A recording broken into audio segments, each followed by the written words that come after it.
Good morning, everyone. My name is Venu Gopal, and I'm a chartered accountant. I have also hold diploma in IFRS, which is from ACCA UK. So today we are going to discuss about CA Intermediate Paper 5, which is nothing but auditing and ethics. So this paper consists of 11 chapters. 10 chapters are devoted to auditing and 11 chapter is devoted to ethics. So there are papers in which there are papers in intermediate which are extension of the foundation. Let us talk about accounting as well as law. So you already completed or you already had a foundation of accounting and law in your earlier batch or earlier course, which is foundation. And then in intermediate and final, you will be learning their extension or the next version of accounting and law. Whereas when it comes to auditing,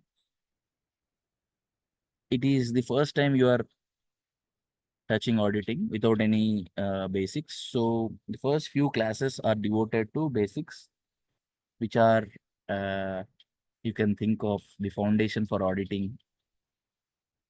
So before we discuss about audit, we will be taking what is audit. Audit is one type of assurance engagement. So first we will understand what is assurance engagement. Once we understand assurance engagement, then we can deep dive into audit, types of audit, what is audit evidence, what is audit planning, what is audit sampling, what is audit documentation, how you conclude the audit by way of report, what kind of reports are available. So all those we will be discussing. But before we start the concept of audit, let us understand about the assurance engagement.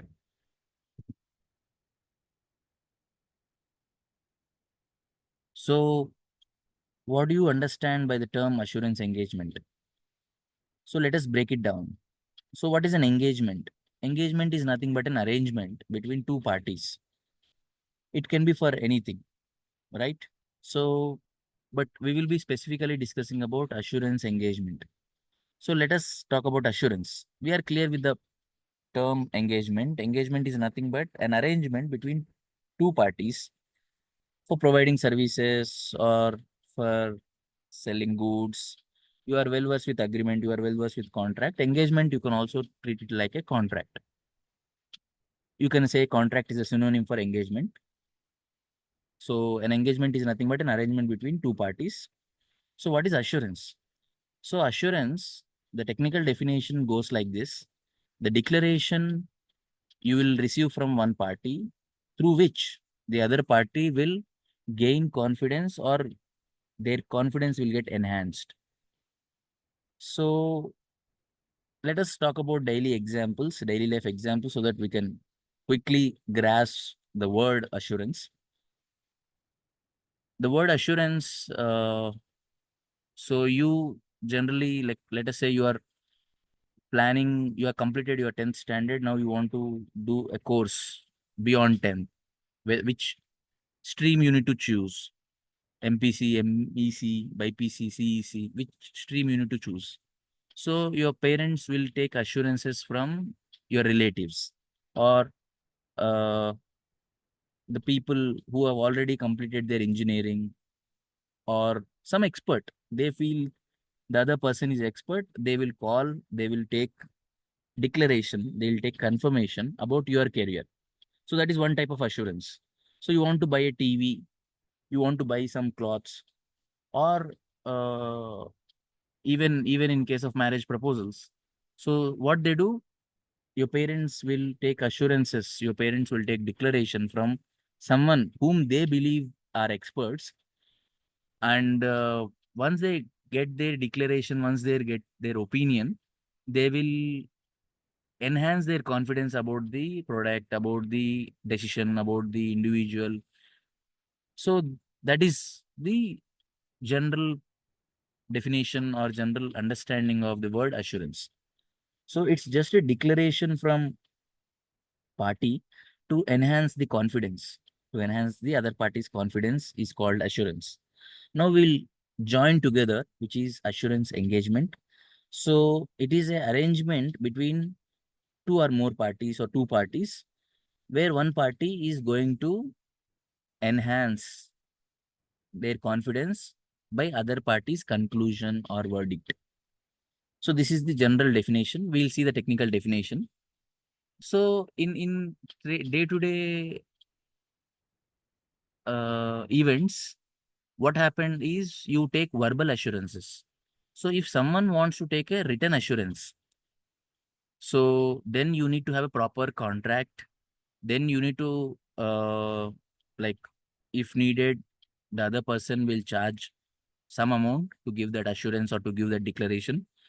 So once you ask someone in give it in writing, then they may be doing some kind of verification, some kind of due diligence, and then thereafter they will give that assurance to the other party. So let us see the technical definition of assurance engagement. So if you read the plain text, so you will not able to digest, or you will not able to recall whenever it is needed, or you will not able to remember for a longer period. So what I did is, first I have segregated the people and the documents in the definition. So who are the people in the definition? Let us have a look. So the people in the definition are, there are three people. One is practitioner, one is intended user, one is responsible party. So let me take an example. So let us have an example of audit of a company. So a CA who is doing audit of, let us say, Reliance Industries. So here the practitioner represents a CA. The CA, the chartered accountant, is a practitioner. Who are the intended users? The stakeholders or the investors of Reliance Industries are the intended users. The shareholders or the stakeholders. So who is the responsible party? The management of Reliance Industries, the board of directors, the management who are involved in preparation of financial statements, who are running the business, who are running the show, or the responsible party.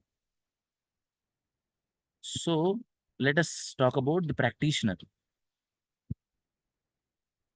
So he is the one who is expressing a conclusion to enhance the confidence of intended users other than the responsible party. These are the people who are preparing the financial statements. So you are not supposed to enhance their confidence.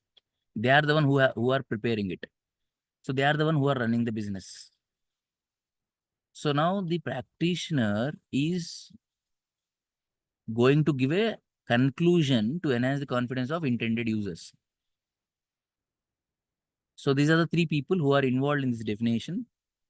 So one is practitioner, one is intended users, and another is the responsible party. So these are the three people.